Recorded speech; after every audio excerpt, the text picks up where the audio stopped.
back to the idea of using the tape. We were talking about other bad ideas that are out there. I believe it was my first time to IBS, which is 5 years ago. Sure. Roughly 4 or 5 years ago. 4 years ago, probably. And there was a product there. It was a Canadian company out of Calgary. And I can't imagine they're still selling this. But they were using magnets to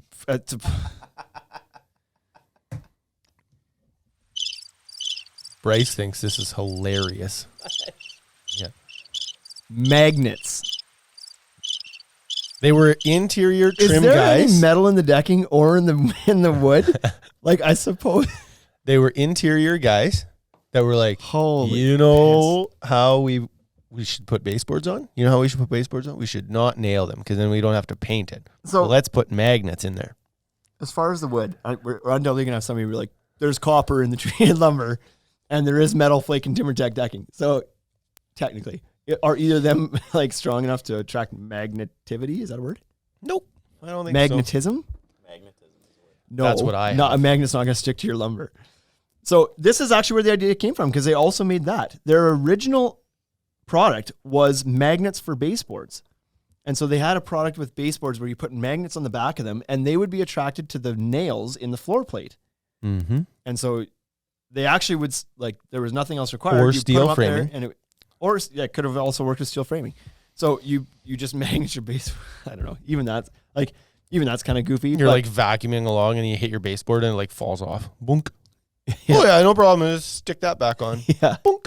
So in a way though, like I guess if you look at toe kicks for cabinetry, they're just held on with like little plastic clamps on the feet or whatever. Yeah. I guess they're not being held on much better these days than a magnet, but that's one thing though. But to put the deck boards on your deck with magnets, so what you had to do is you had to route out a massive channel in the back of the deck board, like a big wide V-groove slot. You're only leaving like an inch of material on the side of the boards, and then through the middle you had to route out like a half-inch deep channel that you would then slide magnets into, or maybe it was a steel plate on that side, steel plates into the back of the board. Mm-hmm. And then you'd had to put this, they had this like plastic, kind of like, you know how the camo edge clips have a horseshoe that grabs the side of the joist. It was like a massive one of those. It was like a plastic piece that grabbed the side of the joist that had a magnet on the top of it. Mm-hmm. So you have to go around and slide these magnet holder joist things on the joist everywhere. Yep. And then you'd have to route the back of your board out, slide these steel channels into the back of the board, and then so easy now to put your deck boards on. Click. Sounds super efficient. Installs to me. in seconds. Yeah. Once you spent 4 days routing out 9 deck boards to put steel plates in the back of them.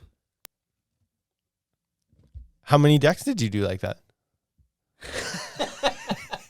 At what point did you give up on that system? Oh, man. I talked to them there, and I didn't want to be rude. I wanted to understand this. I was like, clearly, this isn't as effing dumb as it sounds. I'm missing something here. Tell me about the system. Turns out. So I said, it was pretty dumb.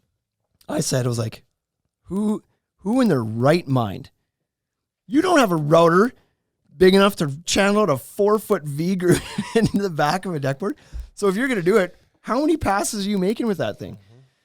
So I said, what is the idea here? Like, nobody's going to do that on site. Oh, well, we're working with some of the manufacturers to see if they'll do this. Yeah, they won't. Mm-hmm. They are not going to do that. They're not going to change their extrusion process so that you can use magnets on their decking. They've got their own fasteners that are way better ideas than what you're doing here. And then they were like, well, we're considering the idea of making our own boards too. Yeah, don't do that either. You're telling me this fastener is so good it's worth dumping millions into making a new deck board for it? No, this is stupid. Yeah, I didn't say that part. I didn't tell them it was stupid to their face. I let the universe take care of this. Yeah. Darwinism. I gotta research this. If that product's still out there, it will blow my effing mind. I can't imagine that it made it out of that show. I can't imagine they didn't walk away from that show like all like bruised and be like, I didn't see the feedback being like that. Like, I actually took Peter Core from Fortress, who is there, and I was like, have you seen this? Like down the aisle here? You got to come see us. He's like, what are you talking about? We go over and look at it, and he looks at it, and he's just dumbfounded. The look in his face was like, I don't get it. I was like, I don't know that anybody gets it. What a terrible idea. So that versus Brad nailing and PL. I'd I might Brad nail Brad that. nail and PL. Just, I would at least use stainless ones. Be fat.